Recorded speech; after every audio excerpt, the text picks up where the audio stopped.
Well, greetings, imagination connoisseurs. Once again, it is I, your Duke of Dope Discourse, your master of fun and wonder. I used to say your viceroy of verisimilitude, but somebody on our show today called me the Thevarasamilla dude. So I'm going to take that because I only take nicknames that you hang on me. And John Campea called me the existential Mr. Rogers. I am Robert Meyer Burnett, and this is the Mailbag for Tuesday, July 5th. 2022. And let's see, remember, if you watch the John Campea Show live, we open up the super chats for a couple of minutes. You can fire in questions and comments and reviews or whatever you want to say, make fun of us, which people do, and we'll read those live on the air. But if you miss that window and you still want to communicate, you want us to talk, and you want us to say your name or what you believe in, we will read your comments right here on the Mailbag if we deem them appropriate. The link right there in the description. Our operators, and we have a whole slew of people in a foreign country answering your questions anytime, day or night, 7 days a week, whatever time zone you're in. Let's see what you bring to me on my first mailbag, or maybe I did a mailbag last week. Anyway, it's July 5th. It's a new month. Let's see what we've got. Scott Brown, one of two. Lucasfilm needs to hire Chris Carr so someone in the room can ask, for why? A logic person, if you will. Boba and Obi-Wan, there's so much stupid, like the Reva blast at the doors for 10 minutes that she can easily get through with her lightsaber. That's a good question. Scott Brown goes on to say, and Vader leaving Reva alive. So how come, even though she's been stabbed twice by a saber, and Boba going back to get a Rancor instead of his ship in the finale, you know, for plot reasons. I hate when otherwise smart characters do stupid things for conveniences. Okay, Scott, you bring up some very good points. Now, when I call myself the Thevarasamilla dude, actually I didn't, someone else did. When I talk about verisimilitude, verisimilitude means the quality of being real. And it's not just what you see, it's what characters do and how people act. And now here's the thing. If somebody is like run through with the lightsaber, a humanoid, for instance, run through with the lightsaber and they don't die right away, the question, especially if it's in the chest, immediately that makes us as viewers go, wait a minute. And this is something that great writers will not do. If your audience ever says, wait a minute, you as a writer have failed, and a director as well. In my mind, at least, in my humble opinion, I don't have a humble opinion, so I'll just say in my opinion, this is the problem. And this is where you see great writing is something when you never say to yourself, wait a minute, like Boba Fett coming back with the Rancor instead of the Slave One. We saw earlier in the book of Boba Fett that he used the Slave One from the air to take out MFers that were doing, that he wanted to go after. The Slave One is very powerful. Why not just go do that? I mean, I know it might be cool to bring the Rancor, but here's the thing, writers. If your audience is going, wait a minute, and then thinking to themselves, why didn't I just go, or why didn't Fett just go get the Slave One? The real question is, don't know. And if you're thinking that, then the writers and the directors and the producers, the showrunners, they have not done their job. And I don't know if they'll hire Chris Carr to be the for why girl. I don't know. But I do think, especially when it comes to our big franchises like Star Trek and Star Wars, they should have a wait a minute part of their staff who would be the audience, would sit there and go, guys, gals, whomever, we can't do this because for these reasons. And I'm with you 100%. I think there should be a 4Y person in any writer's room because by the time, come on, TV shows are only as good as the writing. And, and the directing and the acting and everything. But you need great scripts, and I think what we're getting in a lot of Book of Boba Fett and Obi-Wan is a lot of dumb. And you can alleviate that because it's easy to alleviate on the page. Too late once you've shot it. That's just my diatribe. I hope you like it, Scott. Thanks for writing in. Garden Variety Vagabond says, I just saw a Coke commercial that features the song It's a Kind of Magic from the Queen soundtrack album from Highlander. So great to be reminded of two of the greatest in entertainment in film and music. Who doesn't love the greatness of Highlander 2? Garden Variety Vagabond, I know you are being funny because no one ever said they liked the greatness of Highlander 2. What a franchise-destroying movie that was. I know. There was a Highlander 3. There was a Highlander TV show. So even the Highlander franchise is so great that it survived the wretched awfulness of Highlander 2, which I watched because Russell Mulcahy directed it, and I don't know why every time I watch it. And there is the Rogue cut, the Renegade cut of Highlander 2. There's even a new cut of Highlander 2 to make it less wretched. I don't know what to say about that, but hey, if they're using Highlander music, if they're using Queen music on a Coke commercial, what's not to love? Slick Saturn says, hey, yo, I just wanted to share some fan castings for the Batman sequel. Austin Butler for Harvey Dent. Ooh, I could see Austin Butler as the Joker, too. Lakeith Stanfield, Scarecrow. Dakota Johnson, Vicky Vale. I like that a lot. Tessa Thompson, Poison Ivy. Adam Driver, Mr. Freeze. Can't wait to see what Matt Reeves and the team do next. Well, Slick Saturn, I would say, you know what? Spot on. I mean, I love Austin Butler, too. Spot on with those fan castings. I think those are all great actors. Those are great choices. You clearly thought about it. I think you're batting 100 there, or 1,000, I guess.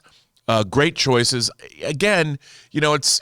I always get disappointed when we do fan castings because usually they never come up with the people that we want to see, but sometimes they come up with the people that we need to see, and we'll bitch and moan about it, like, of course, our own Joker, Heath Ledger. I mean, everyone thought, what? Heath Ledger's the Joker. And now, of course, goes down in history. You can't imagine a Heath Ledger Joker that isn't him. But good castings, dig them. Good choices. Time at 12 says, hello, John and or Rob. Well, hello. I was wondering if you guys have seen Phil Tippett's Mad God yet. I was able to see it in theaters during its limited run and thought it was beautiful and something that's kind of a dead art in stop-motion claymation. Okay, for those of you who don't know, first of all, I've seen Mad God now. I loved it. It's insane. So for those of you who don't know, the great Phil Tippett was involved, I believe he was involved in Star Wars.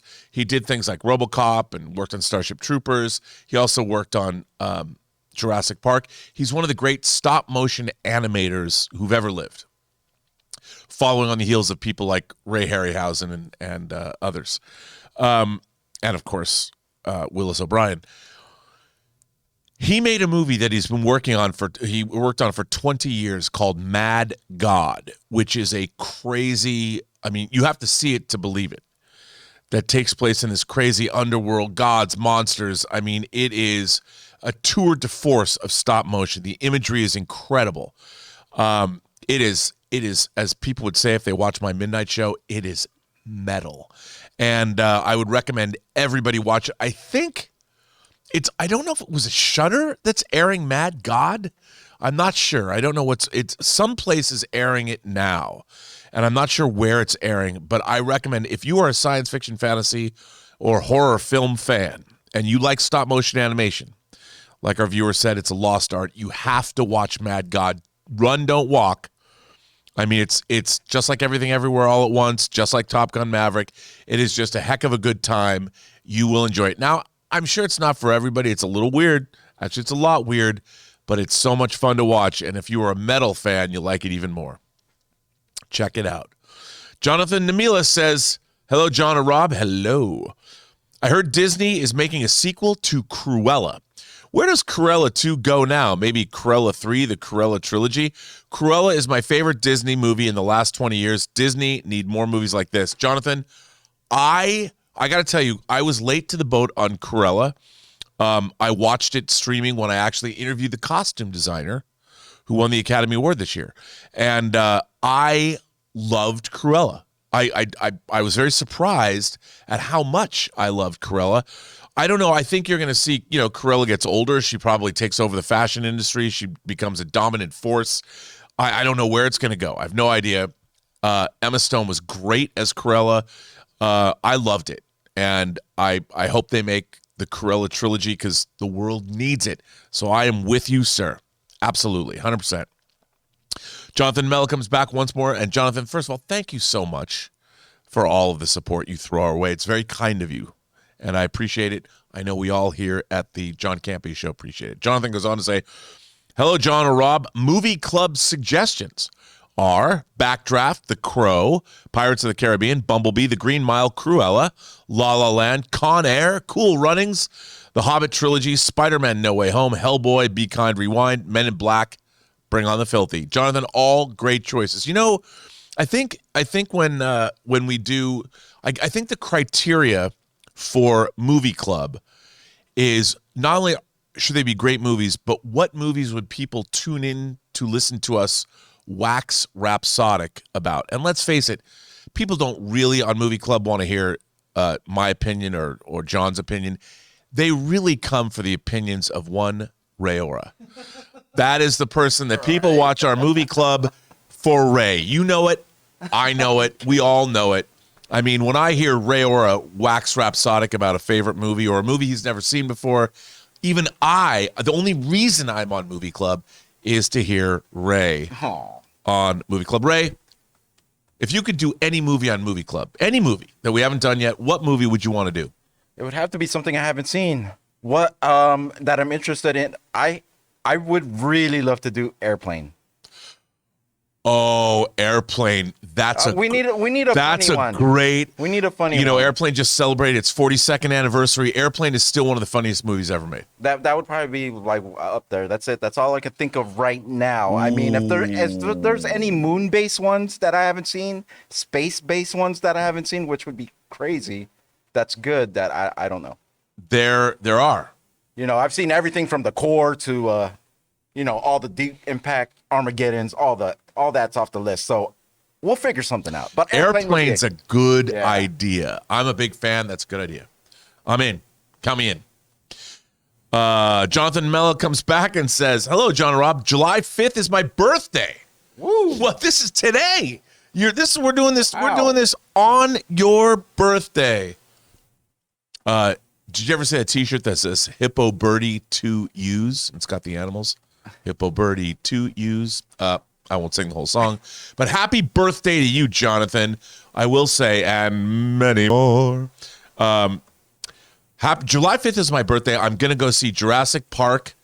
Wait, I'm going to Jurassic Park Domino and Elvis? Domination. Oh, Dominion. Yes. I was like, Domino? You mean, well, the X-Force character? No. I'm turning 36 this year. I just got my Thor tickets front row so I can admire the Mighty Jane.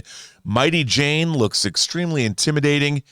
Is she in the movie? I mean, I think you mean to say she does look intimidating in the movie.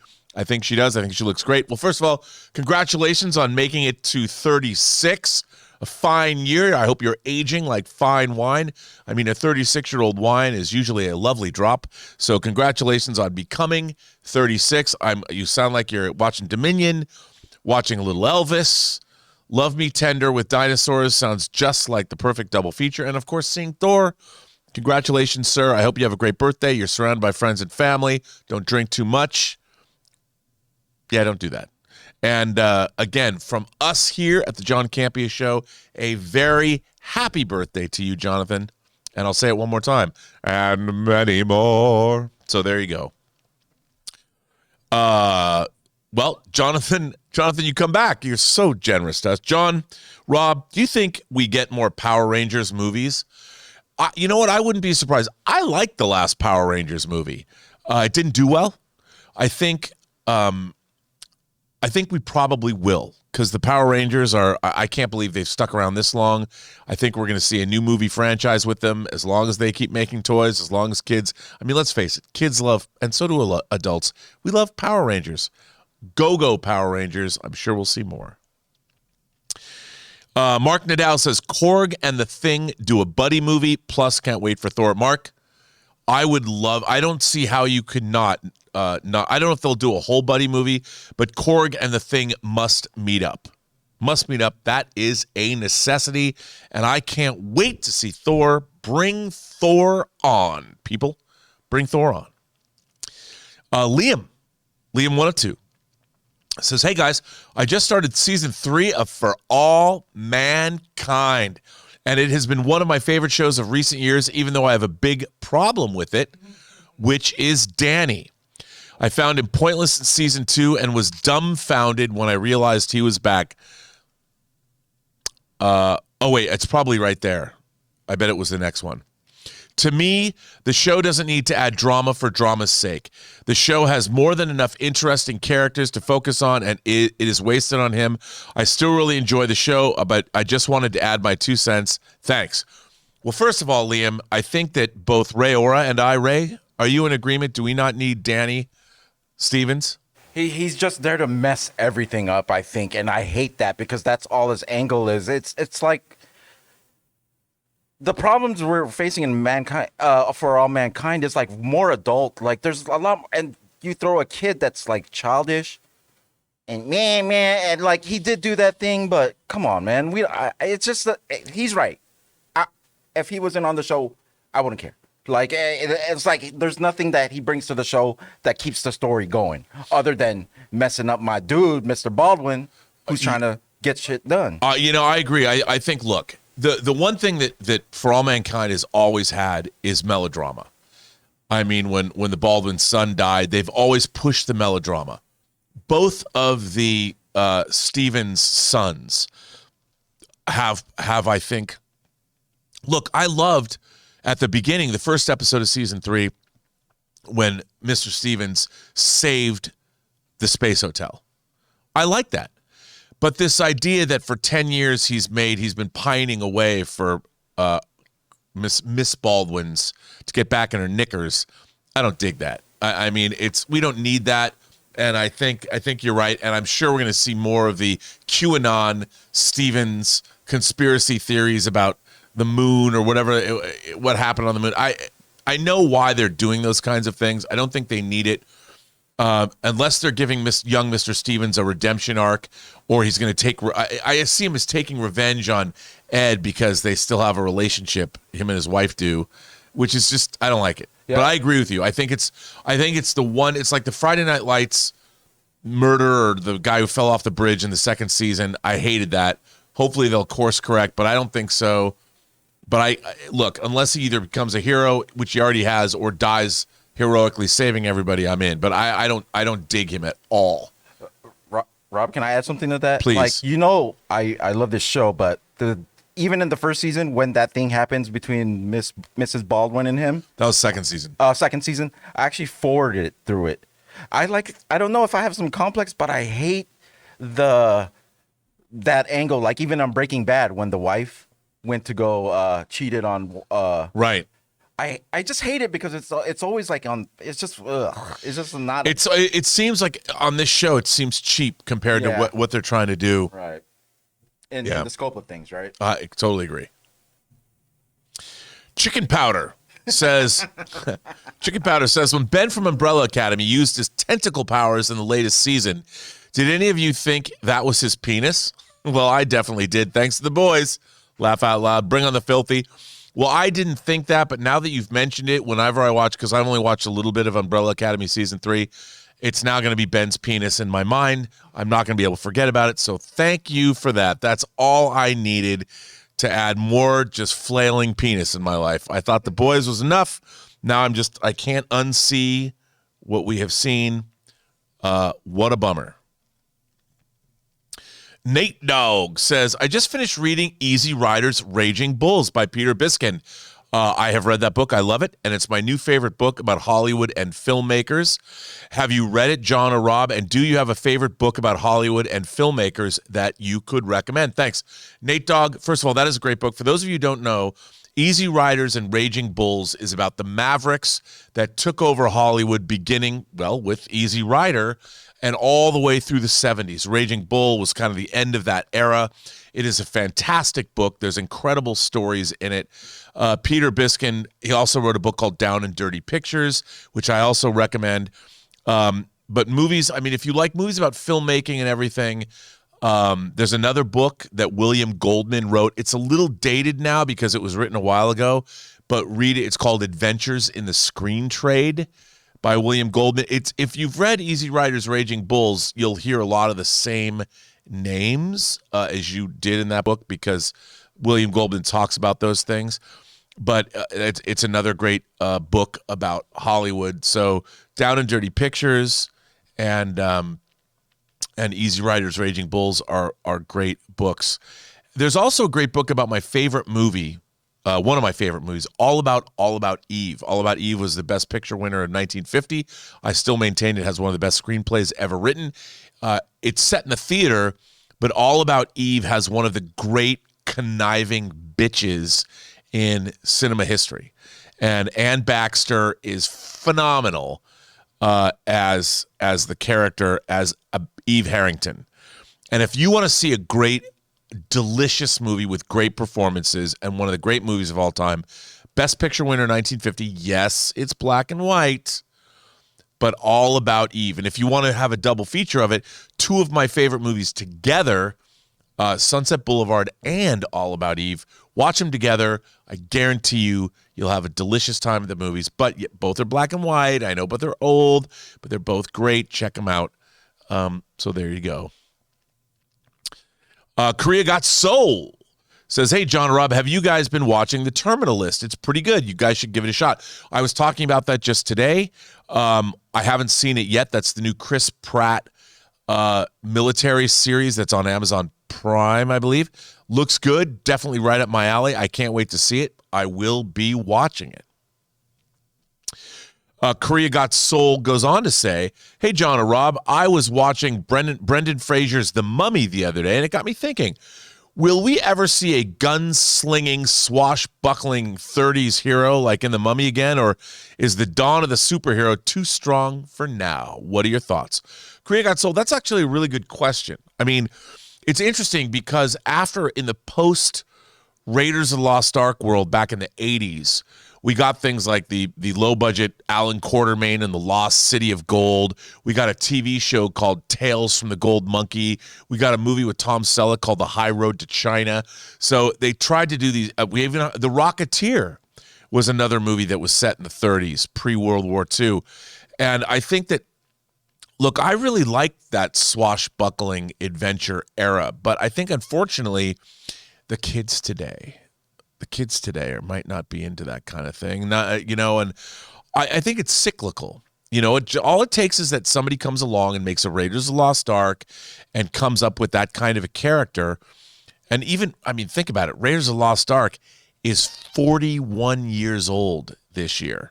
So even that, I know we're going to get Indiana Jones 5. Maybe in the wake of Indiana Jones 5, if it's really great, we will get another swashbuckling, a spate of swashbuckling movies, because I like those. I like those adventure movies set in the 20s and 30s period pieces. A lot of people don't dig those now, but I certainly did. So hopefully we will. The Mummy kind of combined Indiana Jones and horror in a great and dark fantasy in a great frothy mix of awesome. A little too much CGI. The CGI is a little dated for me, but I certainly would go to a movie like that again. Absolutely. Fleabag sends in a tip and says, hey, gang, Netflix may seem expensive, but for the content and quality TV, it's pretty awesome. I have no problems with Apple or Amazon either, but Disney, really thinking of temporarily canceling my subscription for a few months. The shows I've looked forward to seeing have been disappointing and not to the quality of Apple or even Amazon.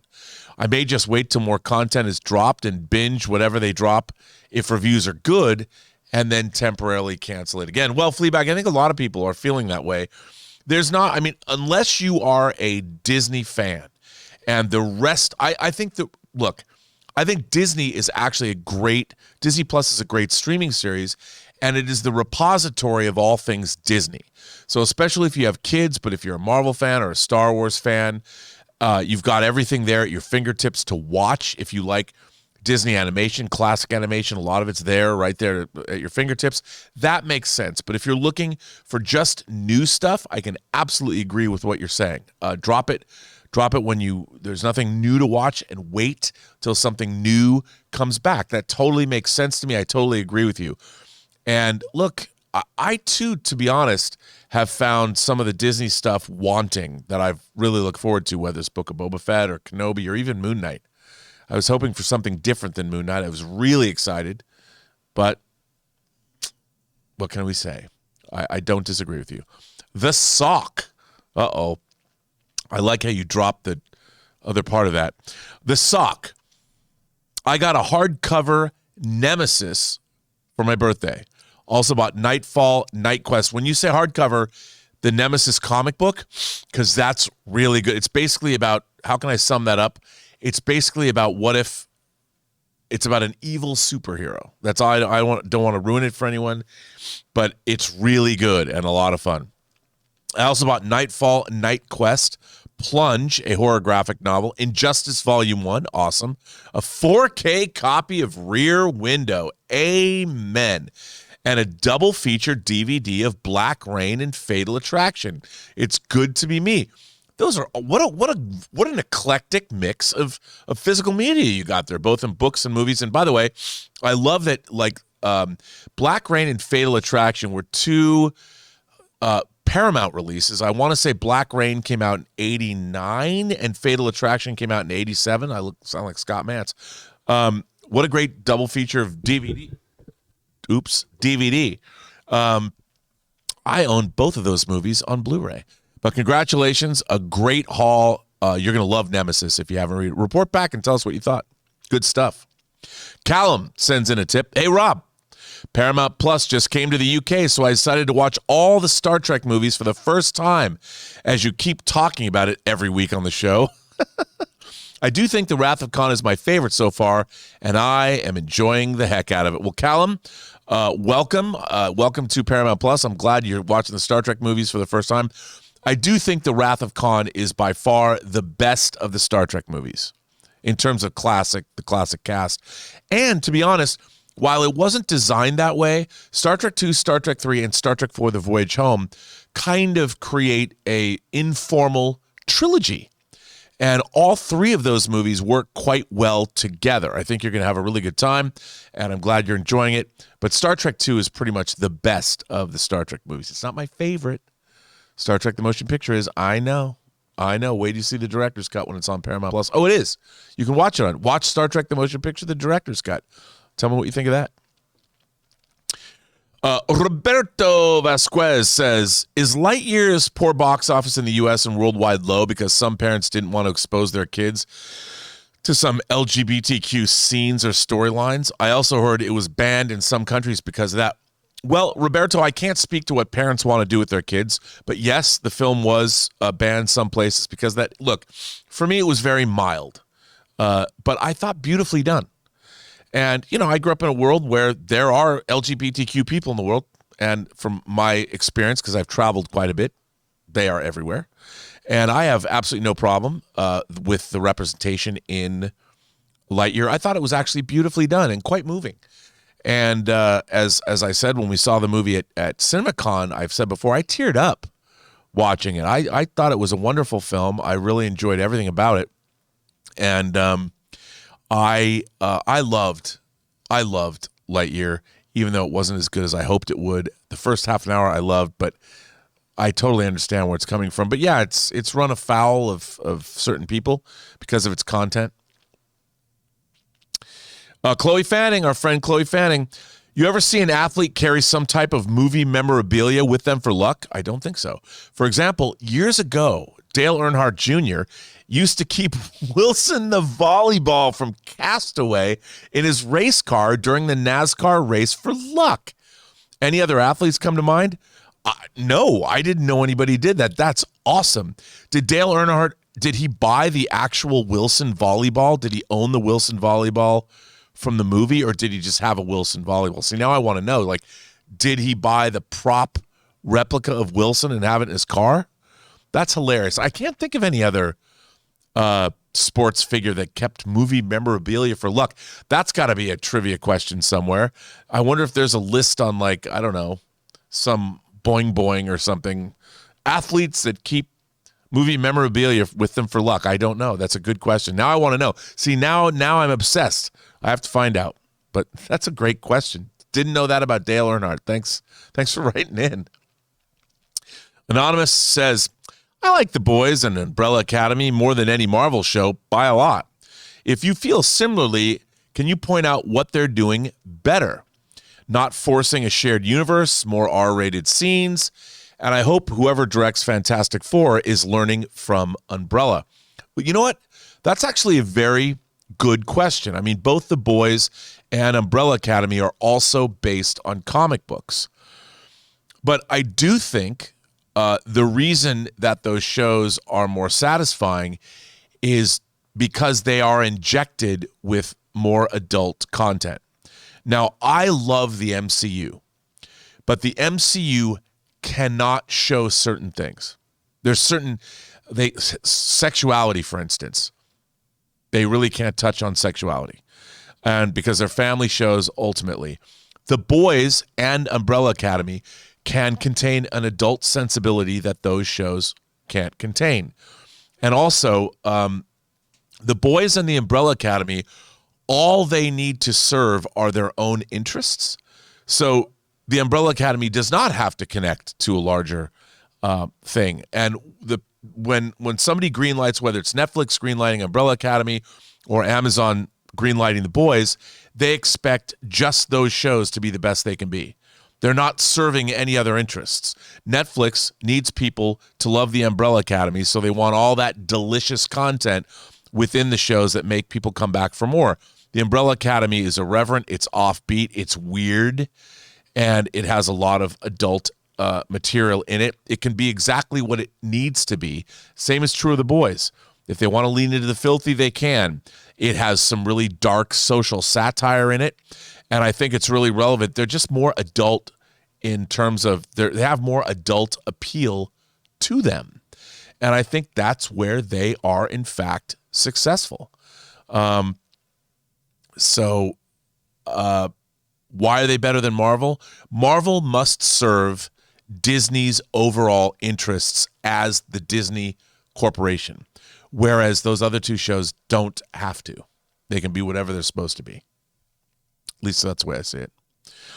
Big Will says, hey, Campea crew. So on 6/24, I dropped 52 pounds, and the next day I ended up getting COVID. Hang on a second. Let me unpack this. I'm going to read exactly what you said. So on 6/24, you dropped 52 pounds. Does that mean in one day you lost 52 pounds? That couldn't have been good. Like, what did you do? Did you drink a lot of coffee so you expelled 52 pounds from your body in one day and you got COVID? That makes sense to me because that is not healthy. Or if what you're saying is you on 6/24 was the final day of your weight loss journey and you lost 52 pounds, which I think is what you probably meant. First of all, let me say, dude, congratulations, Big Will. You're no longer as big as you used to be. You lost 52 pounds. That's fantastic. Well done. That is not an easy thing to do. Congratulations. I'm sorry you got COVID, but you know what? I'll bet you were stronger at losing that poundage, that weight. You probably got through COVID better. Today, on 7/3, I'm finally negative and healthy. I can't wait to start continuing my goal to skydive. I have 140 pounds to go. Hashtag can't stop the beast. Well, Big Will, I mean, I think the only downside to your health journey, and congratulations, is we can't call you Big Will anymore. When you write to us, you can call yourself Fit Will, Smoking Hot Will, Well Done Will. I mean, congratulations to you, sir. And you know what? If you don't send us a video of you skydiving with your new nickname, come on. We're missing out here at the Campea crew. Congratulations to you, sir, and I can't wait to see you skydive. Good on you. And Big Will comes back. Hi, Campea crew. What characters in the Star Wars Legends universe would you like to see become canon? There's characters as Exar Kun, Mara Jade, Galen Merrick, Ferris Olin, Kyle Katarn, Revan, and many others whose stories would be interesting to tell. Bring on the filthy. Kyle Katarn, now that was Shadows of the Empire, right? I would love to see Prince Shizor as part of the I love the Shadows of the Empire video game. The book was okay, but I like that era. I thought that was pretty good. And is Darth Malgus part of that? Would Darth Malgus be considered part? Because I like Darth Malgus. Would that be considered part of that group? I don't quite know, but Kyle Katarn, I like that because I like the Outrider, and I just like the Shadows of the Empire game. So let's see that happen. Senpaigar says, I love watching videos about abandoned buildings, highways, etc. I just watched one the other day about the Landmark Mall. When the guys filmed their video, they said the mall was getting ready to be demolished and that it was used in Wonder Woman 84. Senpaigar, I got to say, there's a lot of very cool, I guess you'd call them urban archaeologist videos, where people go to abandoned places like in Europe and in the former Soviet Union. I love watching videos like that. I recently moved, and where I moved to, they have this abandoned mall.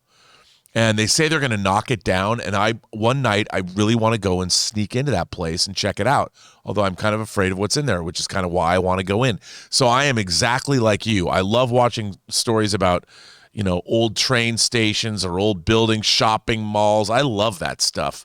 So I am right there with you. I didn't know that about the Wonder Woman 84. I don't know why I thought that was a working mall that they just redressed. I didn't know that. So thanks for that info. But I'm right there with you. I'm in. Let's do that. I'll go. Come. Why don't we all go? We can go break into the mall by my house. And if I take people, I don't have to be as scared. And if I die, someone's going to come with me, which is always better. Senpaigar also says, in West Kelowna, British Columbia, we have a very nice Landmark theater. I got their Landmark Extras card for $10 a month, one free movie per month.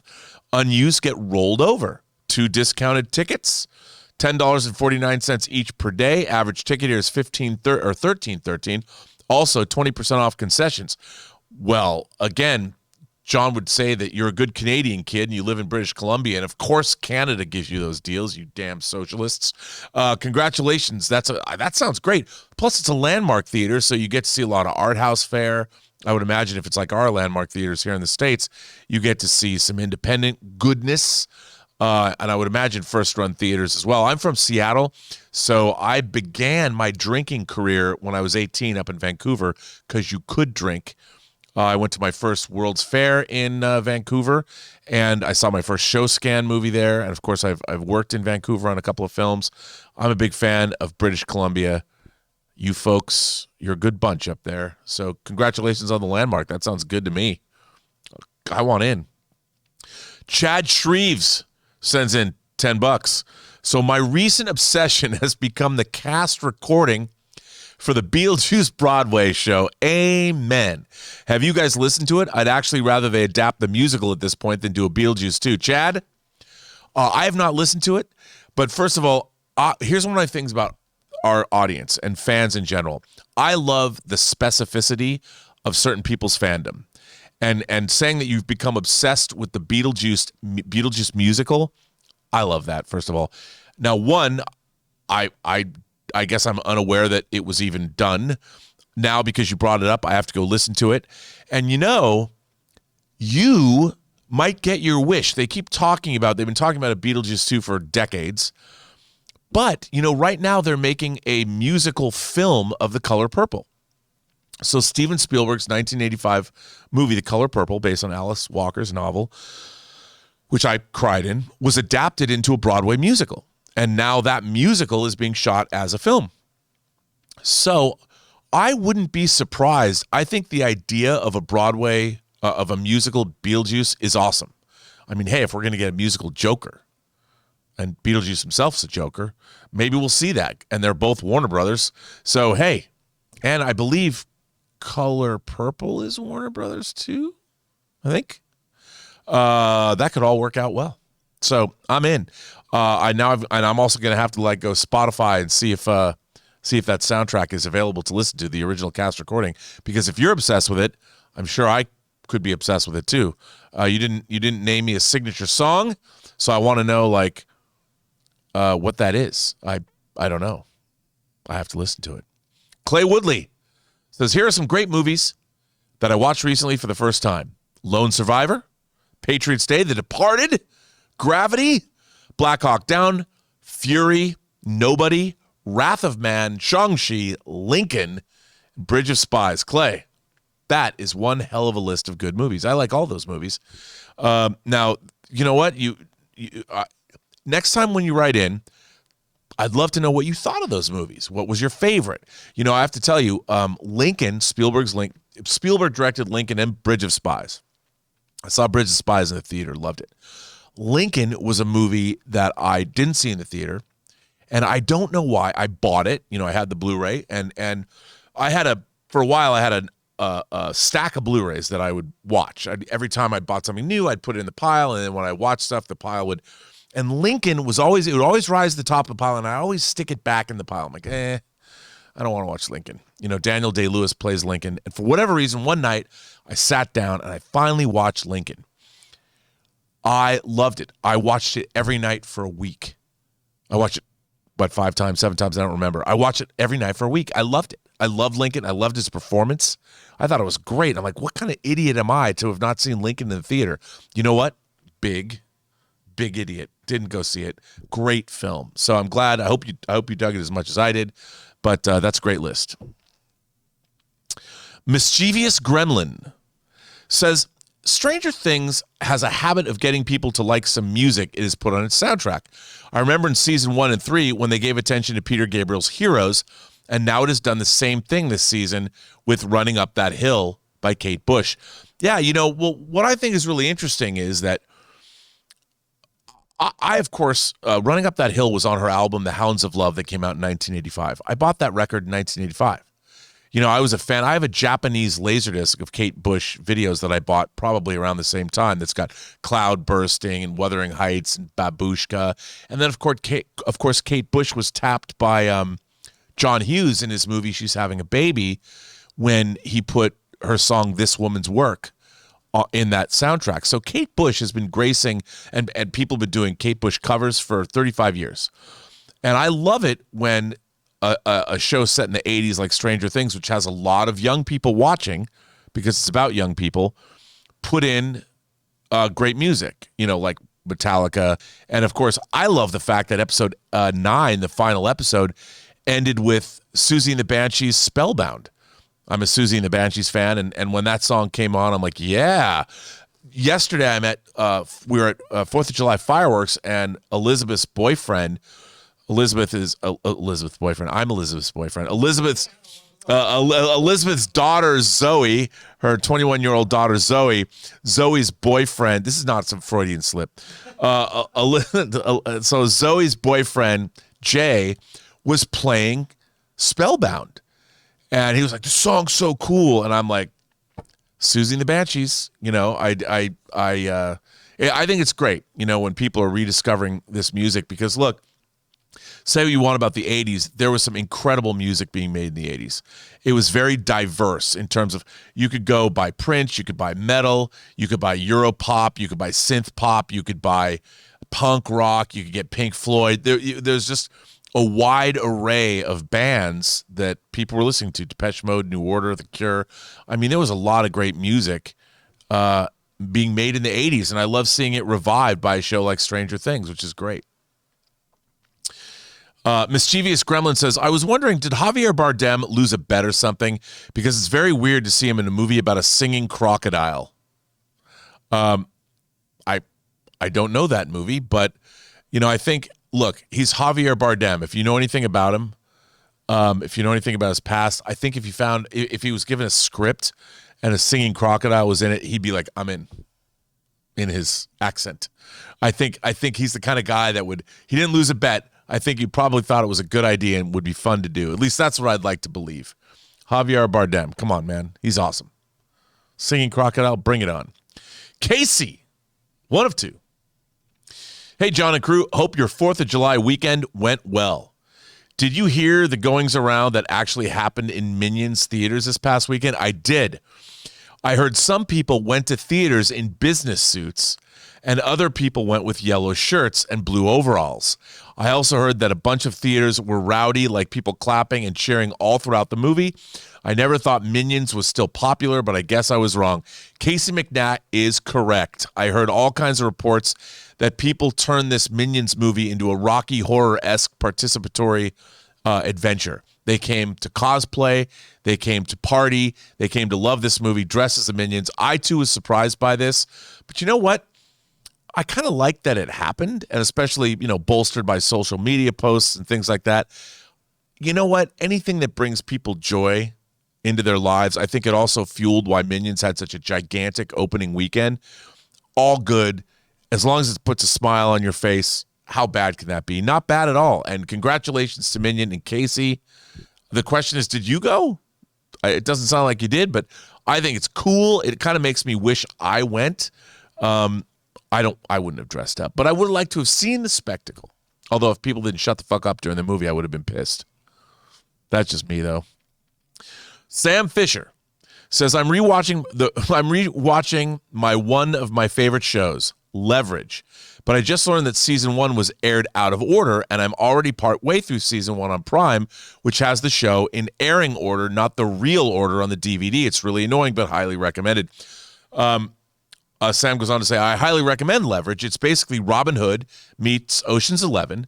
But as I said, season 1 is out of order. So look up the DVD order and watch it in DVD order, not the order it is on Prime. Sam, buddy, I cannot tell you how much I feel your pain.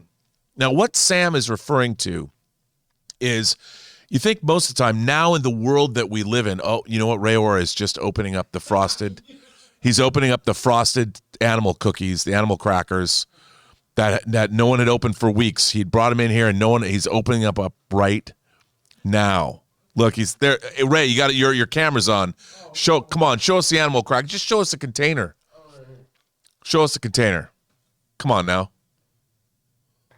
Bring it down. Over there we go. Yeah, over, closer to your chair.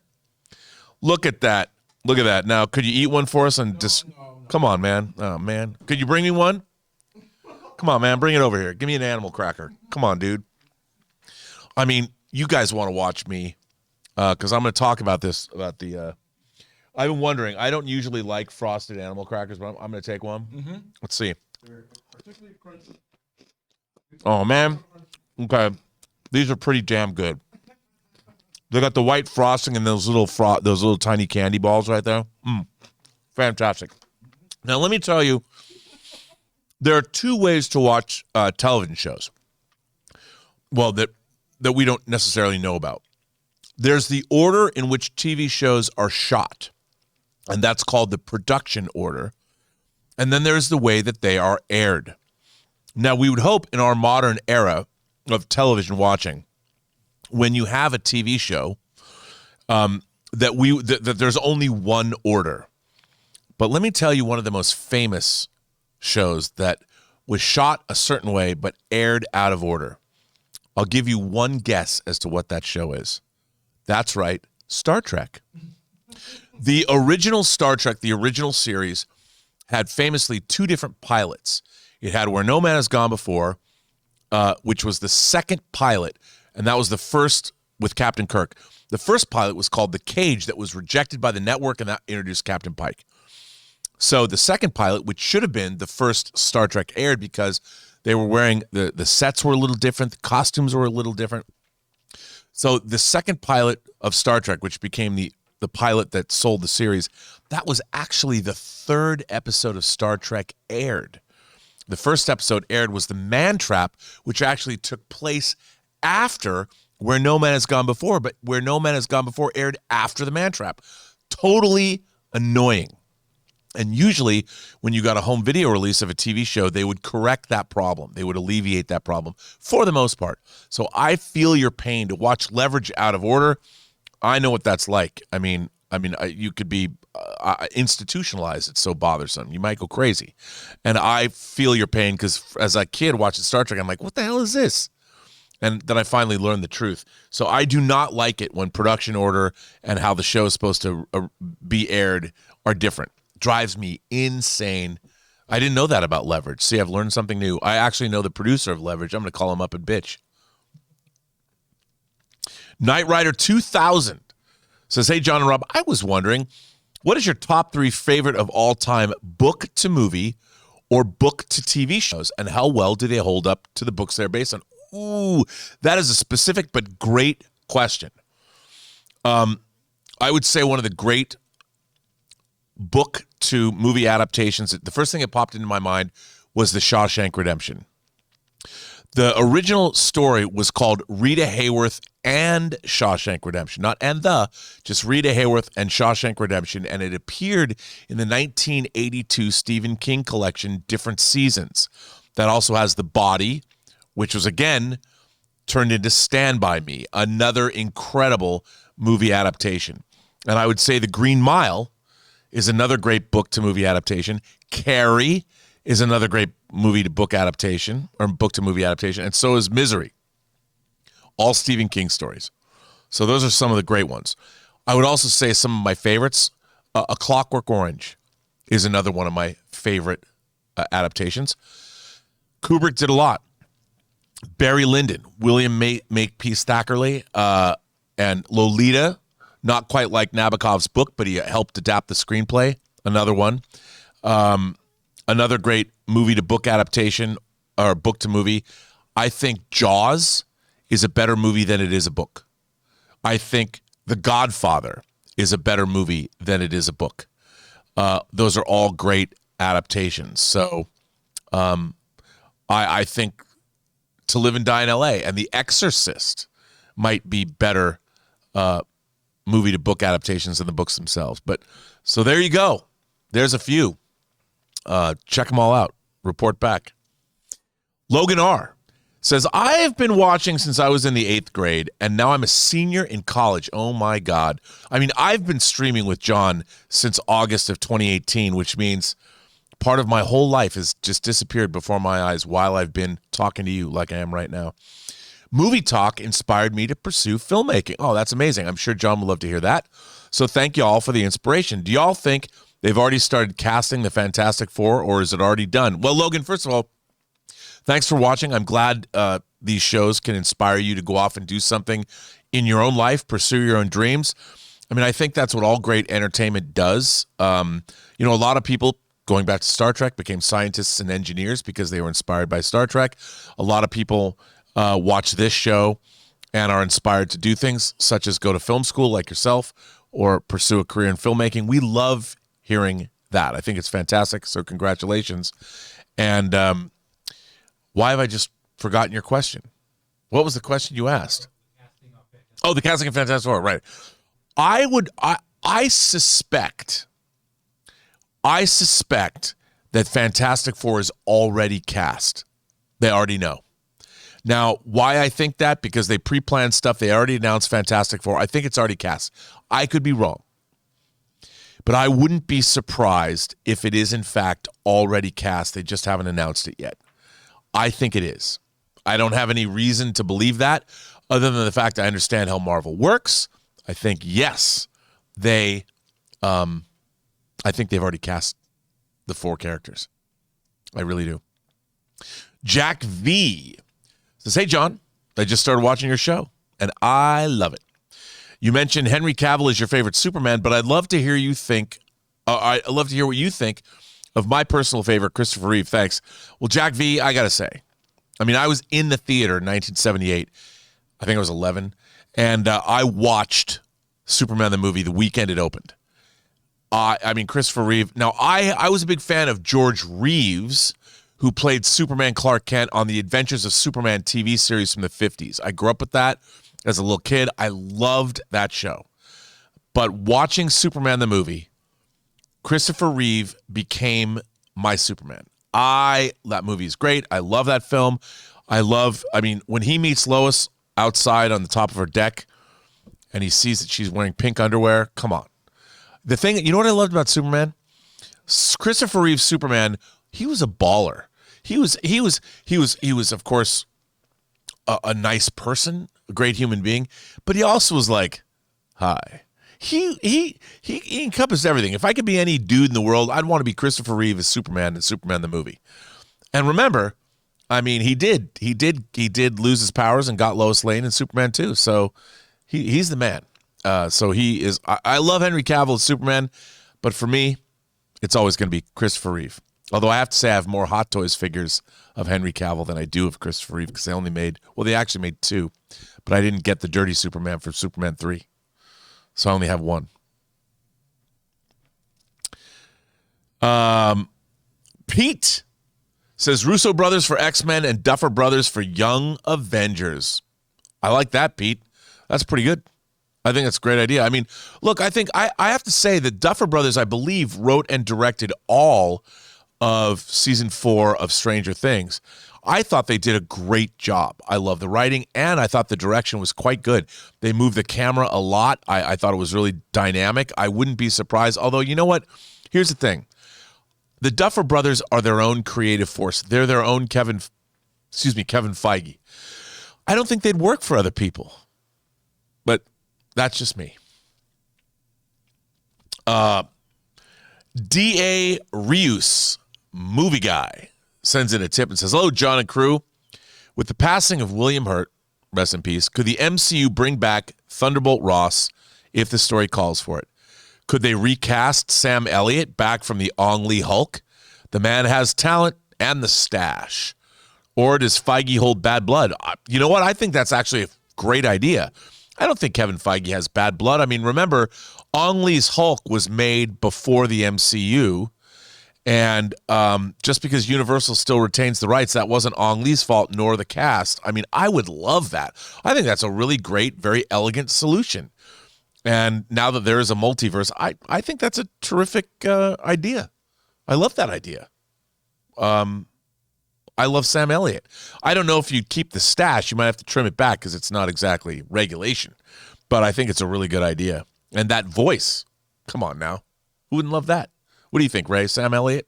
Bring it back, Thunderbolt Ross? Well, don't know what to say then. But it's a very good idea. And that, my friends, is the end of this mailbag for July 5th, 2022. I, of course, am Robert Meyer Burnett. You can find me on Twitter at BurnettRM. Find me on Instagram at RMBurnett, or find me on my own website, postgeeksingularity.com, or the Postgeek Singularity YouTube page, where you can find my show, Robservations, or Let's Get Physical Media, or Midnight Musings, or whatever. And soon, Elizabeth and I are bringing back Let's Get Physical Media. Oh, no, wait, we're bringing back Whining About Movies. I don't even know. Whatever. But you can find me. Track me down. But thanks for being here, and I want to thank everybody for generously supporting the channel via tips and asking great questions, giving us something great to talk about. This channel is you guys are one of the greatest communities on YouTube, and you continually prove that, at least to me, every single day when we do these mailbags. And one day, Ray Ora and I, we're going to do a mailbag together.